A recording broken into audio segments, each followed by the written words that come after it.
السلام علیکم محترم ناظرین، میری ویڈیو دیکھنے سے پہلے میرے چینل کو سبسکرائب کر دیں تاکہ ہر نئے آنے والی ویڈیو کا نوٹیفیکیشن آپ کو مل سکے۔ میں آپ کو ہر ویڈیو میں یہی کہتی ہوں کہ میرے چینل کو سبسکرائب کر دیں، مگر آپ لوگ پھر بھی نہیں کرتے۔ میں آپ لوگوں کے لیے اتنی محنت کرتی ہوں، اتنی انٹرسٹنگ ویڈیوز لاتی ہوں، تو مہربانی کر کے میرے چینل کو سبسکرائب کر دیا کریں اور ڈھیر سارا پیار دیا کریں۔ ہم لوگ بہت غریب تھے۔ غربت ہماری زندگی کا ایک ایسا حصہ بن چکی تھی کہ خوشی صرف خواب لگتی تھی۔ میرے ابو کا انتقال اس وقت ہو گیا تھا جب میں صرف 10 سال کی تھی۔ ان کے جانے کے بعد امی نے ہی ہمیں پالا۔ وہ دن رات لوگوں کے گھروں میں کام کرتیں، برتن دھوتیں، کپڑے دھوتیں، مگر پھر بھی گھر کا خرچہ پورا نہیں ہوتا تھا۔ کئی دن ایسے گزرتے کہ ہمارے گھر میں صرف خشک روٹی ہوتی، اور بعض اوقات وہ بھی نہیں۔ میں اور میری چھوٹی بہن اکثر امی کو راتوں کو چھپ چھپ کر روتے دیکھتے۔ ان کی سب سے بڑی پریشانی ہماری شادی تھی، کیونکہ ہم دونوں جوان ہو چکی تھیں اور ہمارے پاس جہیز کے لیے کچھ بھی نہیں تھا۔ محلے والے ہر روز طعنے دیتے۔ کوئی کہتا 2 جوان بیٹیاں گھر میں بیٹھی ہیں، اور کوئی کہتا غریب کی بیٹیوں کا نصیب ہمیشہ خراب ہوتا ہے۔ یہ سب سن کر امی کا دل ٹوٹ جاتا۔ امی اکثر رات کو اللہ سے دعا مانگتی تھی کہ یا اللہ میری بیٹیوں کا نصیب کھول دے۔ ہمیں لگتا تھا کہ شاید ہماری زندگی ہمیشہ ایسی ہی رہے گی۔ ایک دن صبح کے وقت جب امی گھر کے باہر جھاڑو دے رہی تھی تو ایک بڑی سفید گاڑی ہمارے دروازے کے سامنے آ کر رکی۔ ہم دونوں بہنیں حیرت سے ایک دوسرے کو دیکھنے لگیں، کیونکہ ہمارے گھر کبھی ایسی گاڑی نہیں آئی تھی۔ گاڑی سے ایک باوقار عورت اتری، اس کے ساتھ 2 اور عورتیں بھی تھیں۔ وہ سیدھا ہمارے گھر آئیں اور امی کے سامنے بیٹھ گئیں۔ کچھ دیر رسمی باتوں کے بعد اس عورت نے کہا ہم اپنے بیٹے کے لیے آپ کی بیٹی کا رشتہ لینے آئے ہیں۔ یہ سن کر امی کی آنکھیں حیرت سے کھل گئیں۔ انہیں یقین نہیں آ رہا تھا کہ اتنے بڑے گھر والے ہماری جھونپڑی میں رشتہ لے کر آئے ہیں۔ امی نے کانپتی آواز میں کہا ہم بہت غریب لوگ ہیں، ہمارے پاس دینے کو کچھ نہیں۔ عورت مسکرائی اور بولی ہمیں کچھ نہیں چاہیے، بس لڑکی چاہیے۔ یہ سن کر امی کی آنکھوں میں آنسو آ گئے، لیکن پھر اس عورت نے ایک عجیب شرط رکھی۔ اس نے کہا ہمارے خاندان میں رسم ہے کہ دلہن کے ساتھ اس کی بہن بھی 3 دن کے لیے سسرال جاتی ہے۔ ہم سب یہ سن کر حیران رہ گئے، کیونکہ ایسی رسم ہم نے کبھی نہیں سنی تھی، مگر امی نے سوچا کہ اتنا اچھا رشتہ کہیں ہاتھ سے نہ نکل جائے، اس لیے فوراً ہاں کر دی۔ میری بہن نے بھی میری خوشی کے لیے مان لیا۔ چند دنوں میں شادی کی تیاریاں شروع ہو گئیں۔ لڑکے والوں نے ہر چیز خود کی۔ میرے لیے قیمتی کپڑے آئے، زیورات آئے، اور پہلی بار مجھے لگا کہ شاید میری قسمت بدلنے والی ہے۔ شادی والے دن میں دلہن بنی تو امی بار بار مجھے دیکھ کر رو رہی تھی۔ میری بہن میرے پاس بیٹھی تھی، اس کی آنکھوں میں خوشی بھی تھی اور عجیب سا خوف بھی۔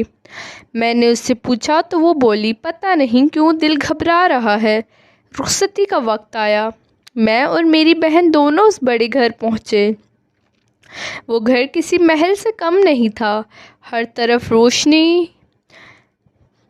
نوکر چاکر، بڑے بڑے کمرے اور قیمتی سامان۔ میں یہ سب دیکھ کر حیران تھی۔ رات کو میری نندیں مجھے ایک خوبصورت کمرے میں لے گئیں، جہاں پھولوں کی سیج سجی ہوئی تھی، مگر پھر انہوں نے میری بہن کو بھی میرے ساتھ اسی کمرے میں بٹھا دیا۔ میں حیران ہو کر بولی یہ کیا ہے؟ وہ ہنس کر بولے یہ بھی ہماری رسم کا حصہ ہے۔ میری بہن میرے پاس بیٹھی کانپ رہی تھی۔ کچھ دیر بعد دروازہ کھلا اور میرا شوہر اندر آیا۔ میں نے نظریں جھکا لیں، مگر حیرت کی بات یہ تھی کہ وہ سیدھا میری بہن کی طرف دیکھنے لگا۔ میرے دل میں عجیب خوف پیدا ہوا۔ پھر اس نے آہستہ سے کہا آج میں تم دونوں کو ایک راز بتانے والا ہوں۔ میرے دل کی دھڑکن تیز ہو گئی۔ اس نے کہا یہ شادی صرف ایک شادی نہیں، بلکہ ایک وعدہ پورا کرنے کا طریقہ ہے۔ اس نے بتایا کہ کئی سال پہلے میرے ابو نے اس کے والد کی جان بچائی تھی۔ اس وقت ان کے والد نے وعدہ کیا تھا کہ وہ ہمارے خاندان کا قرض ضرور اتاریں گے، مگر قسمت نے انہیں موقع نہیں دیا۔ مرنے سے پہلے انہوں نے وصیت کی تھی کہ وہ ہمارے خاندان کی مدد کریں۔ یہ سن کر میری آنکھوں میں آنسو آ گئے۔ پھر اس نے کہا، لیکن ایک اور راز بھی ہے۔ میں حیران ہو کر اس کی طرف دیکھنے لگی۔ اس نے کہا، میرا چھوٹا بھائی بھی ہے اور وہ تمہاری بہن سے شادی کرنا چاہتا ہے، اسی لیے شرط رکھی گئی تھی۔ میری بہن یہ سن کر حیران رہ گئی۔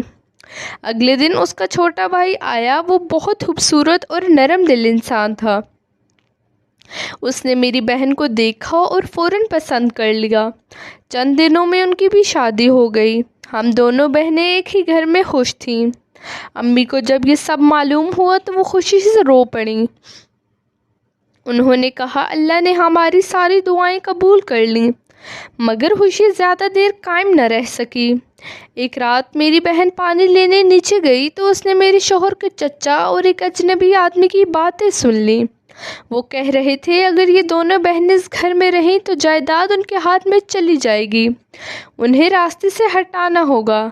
میری بہن یہ سن کر کانپ گئی۔ وہ فوراً میرے پاس آئی اور سب کچھ بتا دیا۔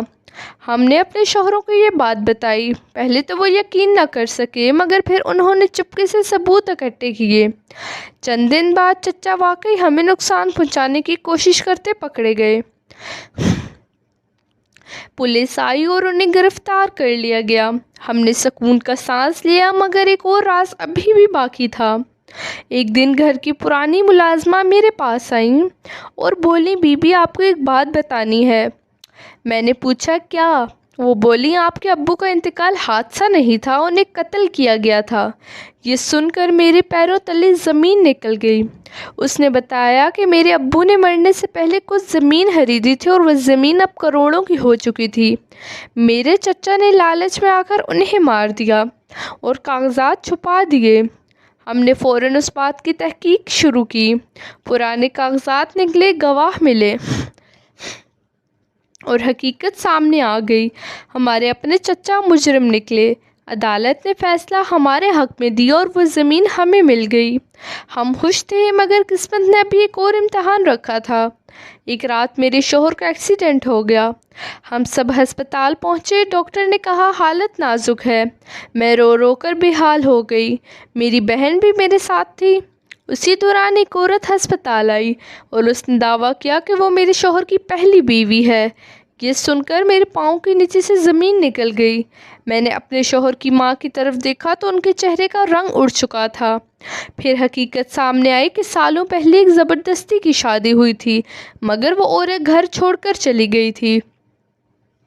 اب وہ واپس جائیداد کے لیے آئی تھی۔ ہم سب پریشان ہو گئے۔ میرے شوہر ہوش میں آئے تو انہوں نے صاف کہا کہ وہ عورت ان کی زندگی کا حصہ نہیں۔ عدالت میں کیس چلا اور آخرکار سچ ہمارے حق میں آیا۔ اس عورت کا جھوٹ پکڑا گیا۔ ہم نے سکون کا سانس لیا، مگر کہانی یہاں ختم نہیں ہوئی۔ ایک رات میری بہن نے خواب میں ابو کو دیکھا۔ وہ بار بار کہہ رہے تھے کہ گھر کے پچھلے حصے میں راز دفن ہے۔ صبح ہوتے ہی ہم سب نے گھر کے پچھلے حصے کی کھدائی کروائی۔ وہاں سے ایک پرانا صندوق نکلا۔ صندوق میں سونے کے زیورات، کچھ پرانے خط اور ایک ڈائری تھی۔ ڈائری میں لکھا تھا کہ ابو نے ہمارے لیے سب کچھ چھپا کر رکھا تھا تاکہ وقت آنے پر ہمیں مل سکے۔ اس میں ایک اور راز تھا کہ ہمارے خاندان کے کچھ دشمن آج بھی زندہ ہیں۔ یہ پڑھ کر ہم سب پریشان ہو گئے۔ چند دن بعد واقعی کچھ لوگ ہمارے گھر آئے اور جائیداد پر قبضہ کرنے کی کوشش کی، لیکن اس بار ہم کمزور نہیں تھے۔ میرے شوہروں نے پولیس اور وکیل کی مدد سے انہیں بھگا دیا۔ پھر چند مہینوں بعد اللہ نے مجھے ایک بیٹے سے نوازا اور میری بہن کو ایک بیٹی ہوئی۔ گھر میں خوشیاں لوٹ آئیں۔ امی اب ہمارے ساتھ اسی بڑے گھر میں رہتی تھیں۔ وہ جو کبھی لوگوں کے گھروں میں کام کرتی تھیں، آج نوکر ان کے لیے کام کرتے تھے۔ ایک دن امی نے روتے ہوئے کہا، بیٹی، میں نے کبھی نہیں سوچا تھا کہ اللہ ہمیں یہ دن بھی دکھائے گا۔ میں نے ان کے ہاتھ پکڑ کر کہا، امی، یہ سب آپ کی دعاؤں کا نتیجہ ہے۔